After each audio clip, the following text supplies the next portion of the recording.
রাজশাহীর জনপ্রিয় content creator Farhana Bithi তার সাথে বের হওয়া সাকিবুল হাসান শাওন নামক এক ব্যক্তি আজ চট্টগ্রাম কক্সবাজার মহাসড়কের দুর্ঘটনায় ইন্তেকাল করেন। ইন্না লিল্লাহি ওয়া ইন্না ইলাইহি রাজিউন। রাজশাহীর মেয়ে ফারহানা বিথি জনপ্রিয় কন্টেন্ট ক্রিয়েটর। ওনার দেবর এবং ওনার ব্যক্তিগত ক্যামেরাম্যান এই সাকিবুল হাসান শাওন আজকে ইন্তেকাল করেছেন বাইক অ্যাক্সিডেন্টের মাধ্যমে। আসলে তারা একটা গোটা টিম মিলে রাজশাহী থেকে সাজেক যান বাইক রাইডের মাধ্যমে। সেখানে গিয়ে কয়েকদিন যাবতীয় আছেন এবং সেখানে আনন্দ করেন। কিন্তু আজকে যখন সেখান থেকে কক্সবাজার থেকে ফেরার পথে চরকিয়া চুন্তি নামক একটা স্থানে অ্যাক্সিডেন্ট করেন এবং অ্যাক্সিডেন্ট করার পর এই ব্যক্তি বাইকে অ্যাক্সিডেন্ট করার পর সেই মৃত্যুবরণ করেন।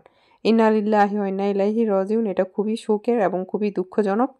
এখন আমার প্রশ্ন হচ্ছে যে ফারহানা বিথি নামক এই যে কন্টেন্ট ক্রিয়েটর, সে যে একটি গোটা টিম নিয়ে সেই বাইক রাইড করে 27 ঘন্টা রাইড করে তারা সেখানে গিয়ে পৌঁছায় এবং সেখানে গিয়ে তারা কয়েকদিন যাবৎ ছিল এবং সেখানে অনেক খাওয়া দাওয়া ঘোরাফেরা কন্টেন্ট ক্রিয়েট করা সবকিছু ওনারা করছেন, আনন্দ ফুর্তি সবকিছু করছেন। এতটুকু পর্যন্ত ঠিক ছিল, কিন্তু এই যে আজকে ফেরার পথ একটা মানুষ নিহত হয়ে গেল, একটা মানুষ মারা গেল, তার পরিবারের কাছে জবাবদিহি কি করবে? যে মানুষটা হারাইছে তার ফ্যামিলির মানুষ এখন এই বিষয়টা সাফার করবে।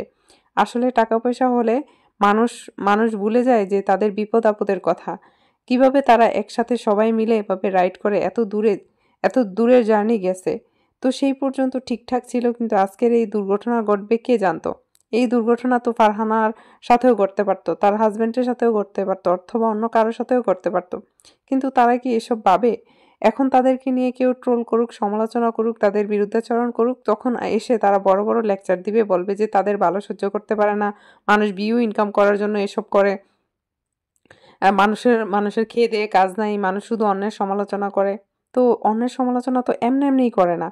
তোমরা যখন ঠিকঠাক মতো ভালো মতো গেছিলা, ভালো মতো ছিলা, তখন কেউ তোমাদের সমালোচনা করছে?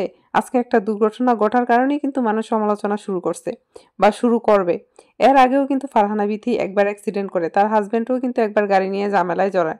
কিন্তু সেই সমস্ত কিছুর পরেও কিন্তু তারা এই সব কিছু ভুলে গিয়ে মানুষের উপর বিরুদ্ধাচরণ দোষারোপ করে আবার একই কাজ পুনরাবৃত্তি করতেছে। এর আগেও কিন্তু ফারহানা বিথি একটা অটোরিকশা চালককে একদম মেরে দিছিল, তার অটোরিকশা ভেঙে ফেলছিল। মানুষের এই ক্ষতিপূরণ, এই দায়ভার কে দিবে? কার কাছে দিবে? তো এত উড়া ভালো না, অনেক উঠতেছে এই মেয়ের কোনোভাবেই দমানো যাচ্ছে না। যে যত কথাই বলুক না কেন, তার মা ছোটবেলা থেকে মারা গেছে, সে একটা মাটির ঘরের মেয়ে ছিল, কিচ্ছু ছিল না, অথচ অহংকারে তার কোনো মাটিতে পা ফেলে না।